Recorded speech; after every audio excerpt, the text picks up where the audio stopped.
안녕하세요. 사연살롱이에요. 오늘의 사연입니다. 어디서부터 어떻게 얘기를 해야 될지 모르겠습니다. 저와 남편은 이제 결혼한 지 1년 정도 되었습니다. 저는 29, 남편은 32살이에요. 남편의 외도를 알게 된 거 6개월 전입니다. 정확히 결혼한 지도 6개월 되었네요. 세상에 어떻게 결혼하자마자 바람인지 아직도 이해를 못하겠어요. 바람보다 더 황당한 건 남편과 바람핀 여자가 18살인 고등학생이었습니다. 저희 남편은 청소년 사회복지사입니다. 그 문화의 집에서 동아리 학생으로 들어온 아이랑 바람이 난 거였어요. 저에게 걸린 날 제가 시아버님께 말씀을 드렸지만 아버님은 남자가 그럴 수도 있지. 사람 죽인 것도 아니고 유난이냐고 하더군요. 남편 불러서 각서 한 장 딸랑 쓰고 올려보냈어요. 다음날 저는 남편 회사에 같이 출근해서 CCTV 확인했는데 그 여학생을 데려다주는 모습을 확인했어요. 그 여자아이가 친구들하고 연습하러 회사에 온다는 말을 듣고 기다리고 있었어요. 그 아이가 오자마자 저는 가서 좋게 얘기했습니다. 남편과 만나거나 연락하면 학교와 부모에게 바로 전화를 하겠다고요. 그 후로 저는 정신적인 충격으로 발작을 하고 남편을 때리고 자해까지 하게 되었어요. 그러면서 회사도 그만두고 정신과 상담을 받았고 남편도 같이 부부 상담으로 진행해서 좋아지길 바라면서 노력을 했어요. 상담 선생님은 치료하면 좋아질 거라고 하셔서 3개월 동안 치료를 받았습니다. 불면증이 심해서 약을 먹기 시작했고요. 하지만 그 와중에 시아버님은 제가 남편 간수를 잘못했다고 자기 아들이 잘나서 그런 거라고 하더군요.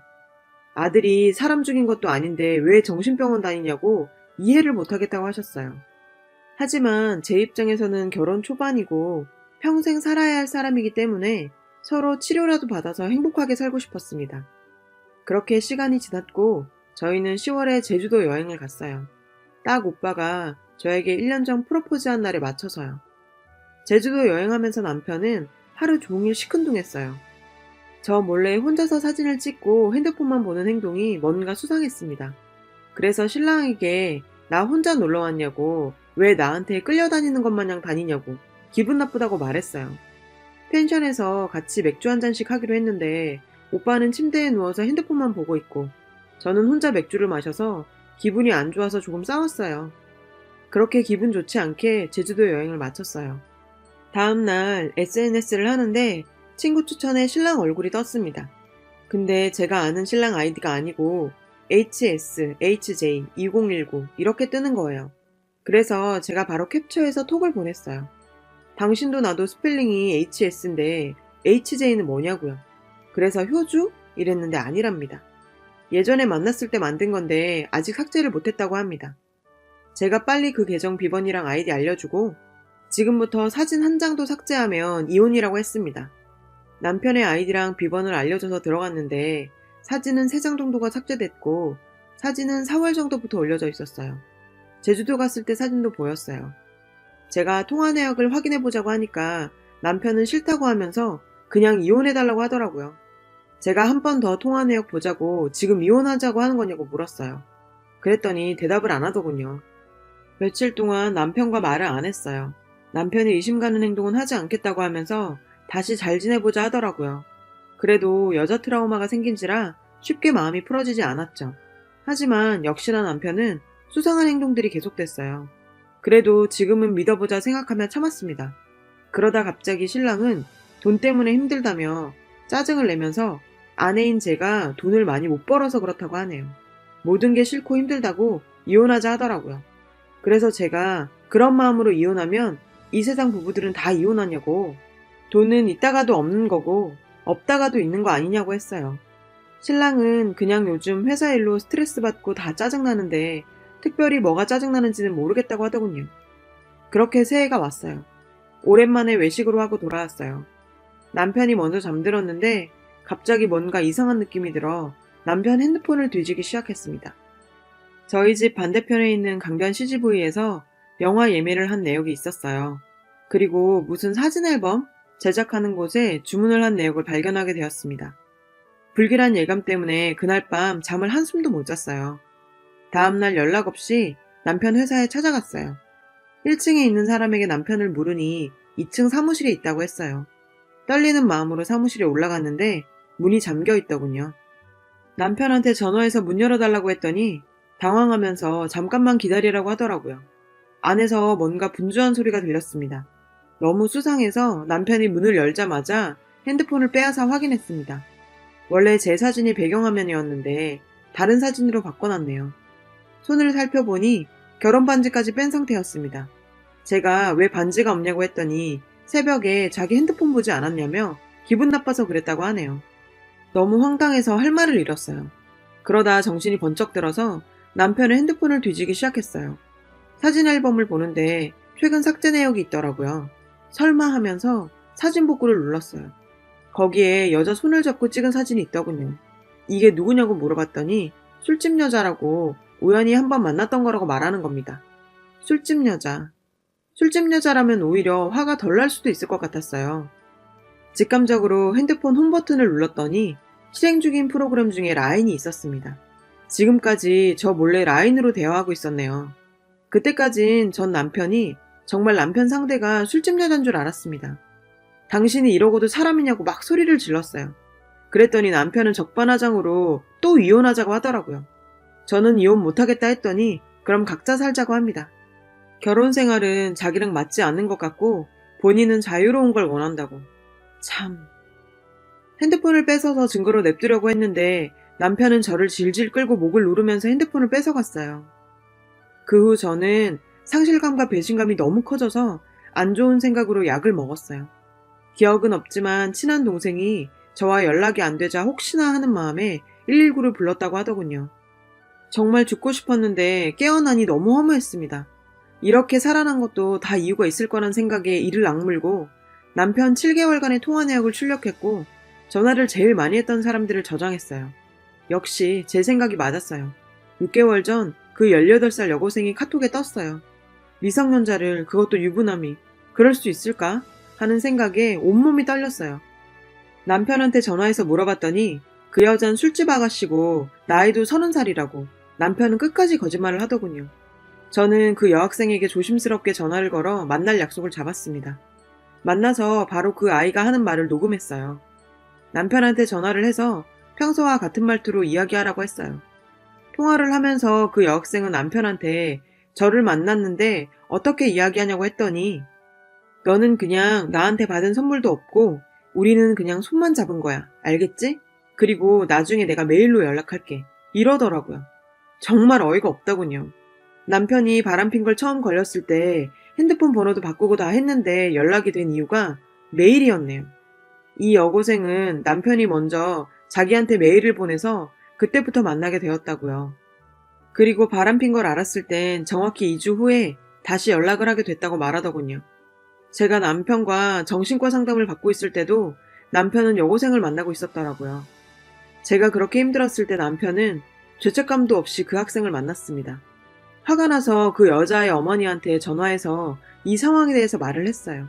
그러고 통화를 끝내고 여자아이의 핸드폰을 제가 가지고 왔어요. 이틀 후에 그 여고생 어머니를 만나 핸드폰 돌려주면서 이야기를 했어요. 어머님은 여기서 그냥 상황 마무리하고 싶다고 하셨어요. 그 아이의 아빠가 알게 되면 정말 큰일 난다고 하더라고요. 저는 그 아이의 인생을 망칠 생각은 한 번도 안 했어요. 하지만 제 인생은요. 아직 20대인 제 인생. 저는 그래도 남편을 많이 사랑했는데 이렇게 배신을 당하고 나니 살고 싶지가 않았어요. 다른 사람과 통화하는 거 그 아이가 녹음을 해서 저에게 보내줬는데 1시간이 넘는 은손 파일이었어요. 그 내용을 듣는데 제 자신이 너무 비참해졌어요. 제게 미안한 건 1%도 없었고 오직 그 아이가 학교생활 잘 마칠 수 있도록 그 아이 아빠에게 알리지 않고 넘어가는 방법에 대해 계속 이야기하는 거예요. 그 아이는 이 상황에서 잘 빠지게 하고 싶다고 계속 강조하면서요. 하지만 이 상황을 만든 건 두 사람인데 왜 그 아이를 빼야 되는 걸까요? 저는 신랑한테 지금까지 미안하다고 듣지도 못했습니다. 저는 정말 진심의 사과를 원했지만 남편은 끝까지 거짓말을 하더라고요. 그 아이가 남편이 가져온 선물이며 편지들을 보여주더군요. 내용도 저와 처음 만났을 때 쓴 거랑 비슷했어요. 그 아이에게 준 선물 중에서 저랑 커플 신발한 걸 그 아이에게도 사줬더라고요. 립스틱하고 핸드크림도 제게 준 것과 똑같은 거였어요. 참 어이가 없네요. 편지 원본은 숨겨놨지만 복사본을 보여주면서 마지막으로 설명하라고 했어요. 하지만 그때도 그냥 가지고 논 거라 하면서 끝까지 거짓말을 합니다. 남편의 핸드폰, 차키, 카드 다 뺏었고 남편의 옷 대부분도 다 버렸습니다. 그 신발과 함께요. 저는 지금 정말 살 수가 없는 하루하루입니다. 이 글을 쓰고 내일 제가 이 세상에 있을지 없을지도 모르겠습니다. 저는 남편을 많이 사랑했나 봐요. 그래서 지금 상상할 수 없을 정도의 상처를 받았고 그냥 남편이 인생에서 밑바닥까지 내려갔으면 좋겠습니다. 시아버님 어이없는 이야기도 추가적으로 적어줘야 되는데 너무 긴 관계로 생략할게요. 남편은 지금 본인이 어떻게든 최대한 불쌍하게 보이려고 하는 사람입니다. 왜 가해자가 지금 피해자인 척 코스프레를 하고 있는지 도무지 이해가 되질 않아요. 이 사연의 후기입니다. 언제 다시 글을 적어야 할지 생각을 하다가 지금에서야 글을 올립니다. 이렇게 글을 올리고 나서 많은 사람들한테 연락이 왔고 제가 지금까지 몰랐던 그 사람의 모습들을 더 많이 알게 되었습니다. 제가 남편과 결혼하기 전 연애하고 있을 때 남편에게 전에 만났던 사람과 왜 헤어졌는지 알고 싶다고 물었어요. 과거가 있어야 현재가 있는 법이라고 생각하고 살았거든요. 물론 저도 전에 사귀던 사람이랑 어떻게 헤어지게 되었는지 솔직히 말을 했습니다. 근데 남편은 전에 만났던 사람은 진짜 아니었다고 욕을 했고 아주 이상한 사람이라고 저에게 안 좋게 이야기했습니다. 여자의 촉일까요? 좀 깨름직하더군요. 그래서 전에 만났던 여자가 누군지 이름도 알아내고 궁금해서 찾아보기도 했지만 흔적이 없더라고요. 만약 결혼 전에 그 여자분을 알게 되었다면 결혼할 일이 없었겠죠. 저는 원래 비혼주의자였어요. 지인들도 다 알고 있었어요. 물론 남편도요. 남편이 갑자기 결혼을 하자며 평생 행복하게 해주겠다고 몇 달을 쫓아다녔어요. 그런 남편의 정성에 마음이 흔들려서 결국 결혼하기로 생각을 바꿨어요. 그렇게 생각을 바꾼 뒤에도 결혼식은 좀 시간을 가지고 하자고 계속 미뤘습니다. 근데 남편이 자꾸 하자고 했고 결국 남편의 가면에 속고 말았죠. 그건 제 잘못이죠. 사람을 제대로 보지 못한 죄니까요. 남편은 주변 사람들까지 속이면서 여자들을 만나왔어요. 주변에 친한 사람도 남편이 이런 사람인지 몰랐다고 아주 경악을 했습니다. 어떤 분들은 남편이 다른 고등학생 애들을 계속 만났었다고 해요. 이번이 처음이 아니었다는 거죠. 저는 그 순진한 얼굴에 속았는데 글을 올리고 얼마 후 놀랍게도 전 여자친구였다는 분이 댓글을 달아서 연락이 닿았어요. 그분의 말은 정말 충격적이었어요. 그 전 여자친구도 남편과 사귈 때 여자 문제가 있었다고 합니다. 남편이 28살이었을 때도 18살 고딩이랑 바람을 피고 있었고 모텔 가는 것도 확인했다고 했어요. 그분은 그때 임신을 했었고 남편이 돈 50만 원 주면서 지우라고 했다고 하네요. 그분도 그때 너무 힘들어서 쓰러지고 그랬다고 합니다. 그분이 그때 너무 힘들어서 남편 동생한테 연락을 했는데 남편 동생도 비슷한 사람이었나 봐요. 형 선택이니까 지우는 게 맞고 고등학생이랑 사귀는 것에 대해서도 그럴 수 있다고 얘기했다고 합니다. 그러면서 이런 이야기 듣고 싶지 않으니 다시는 연락하지 말라고 했다네요. 그렇게 저한테 했던 것처럼 그 여자분한테도 바람피다 걸렸을 때 본인이 먼저 헤어지자고 했답니다. 그렇게 둘이 헤어지고 남편은 그날 바로 고딩 여자친구 만나러 갔다고 해요. 어처구니가 없네요. 저희가 바람피다 걸린 날도 미안하다는 말 한마디 없었어요. 그러면서 한다는 말이 제가 자기 옆에 있으면 자기한테 더 스트레스 주는 거라고 집에 가라고 보내더군요. 그리고는 지금 사귀는 고딩 여자애한테 전화해서 번호 바꾸라고 연락을 했다고 해요. 남편은 본인이 그러고도 지금껏 미안하다고 사과한 적 없는 사람입니다. 무슨 일이 생겨도 부모님이 알아서 해결해 주겠지 하는 사람이기도 하고요.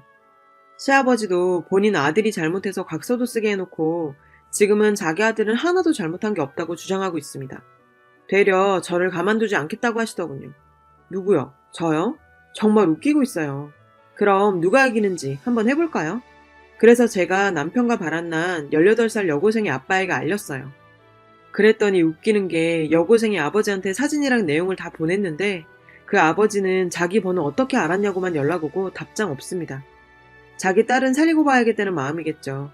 딸 가진 부모 심정 이해합니다. 그때까지는 어린 고딩 인생 망치고 싶지 않아서 그냥 고딩은 내버려두고 여고생 부모님에게 남자만 망치게 하겠다고 도와달라고 했어요. 이혼하더라도 위자료는 받아야겠다고 생각했기 때문이에요.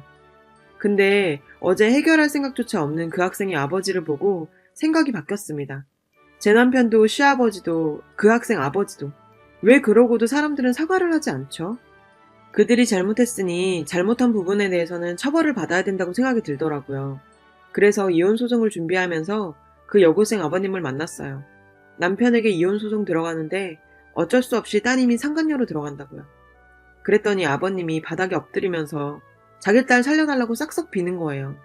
다들 그 아이 아버지가 알면 큰일 난다고 했는데 막상 이렇게 보니 마음이 약해지더라고요. 그러면서 시키는 대로 다 하겠다고 소송만 걸지 말아달라고 하는데 제가 알겠다고 하면서 일으켜드렸어요. 남편이 나쁜 거지 결국 그 아이도 당한 거니까요. 이 소식을 들은 남편이 겁이 났는지 제게 찾아와서 미안하다고 하면서 원하는 위자료 다 줄 테니 합의 이혼하자고 무릎 꿇고 빌었어요. 죽을 만큼 화가 났지만 받을 건 받고 생각해 봐야죠. 그 이후 남편은 직장을 다니지 못하게 되었다네요. 뭐 이미 소문이 다 퍼졌겠죠. 그 학생은 졸업 후 대학에 갔다고 해요. 제발 이상한 놈들한테 당하지 말고 행복하게 살았으면 좋겠어요. 여러분, 사연 댓글에 응원과 현명한 조언 부탁드려요. 좋아요와 구독은 저에게 큰 힘이 됩니다. 오늘도 좋은 일 가득하세요.